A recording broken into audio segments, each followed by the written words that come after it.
За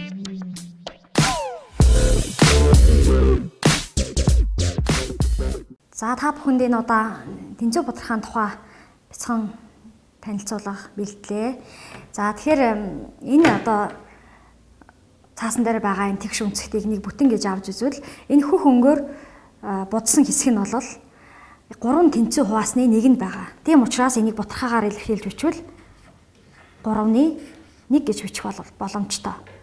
За мөн одоо энэ жижиг дүрсийг авч үзвэл энэ анхны тэгш өнцөг дотор маань ийм хэмжээтэй дүрс 6 байгаа. 6 тэнцүү байгаа.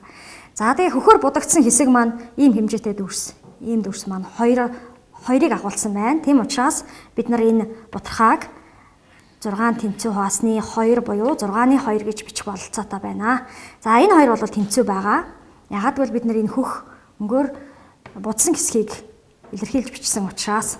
За мөн одоо энэ хөх өнгө дотор байгаа ийм гурвалжин дүрс хичнээн байгааг тооцож илэрхийлвэл манай энэ анхны том тэгш өнцөг дотор ийм гурвалжин дүрс ол 1 2 3 4 гэд ийм 3 байгаа гэхэлэр 12 ширхэг байгаа.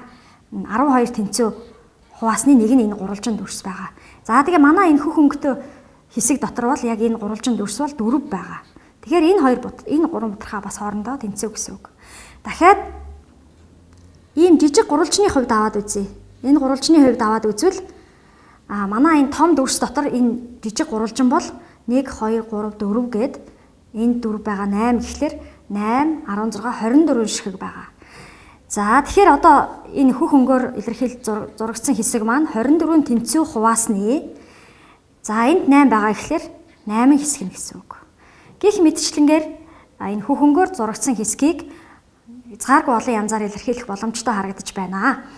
За бутархаа тооны нэг онцлог нь одоо энэ дүрсний хөх өнгөөр зурагдсан хэсгийн хэмжээг илэрхийлэхдээ 3 тэнцүү хуваасны 1 гэж илэрхийлж байсан бол зарим үед 12 тэнцүү хуваасны 4 гэж илэрхийлэх шаардлага гарч болно. Тэгэхээр энэ утгыг ийм гэх мэтчлэнгээр маш олон хэлбэрээр илэрхийлэх боломжтой байгаамаа. Бутархаан хувьд нэг утгыг ийм олон янзын хэлбэрээр илэрхийлж болдгоороо маш их онцлогтой байдаг. Энэ нь цаашдаа энгийн бутархаа нэмэх хасах үйлийг гүйцэтгэх үед чухал үүрэг гүйцэтгэдэг.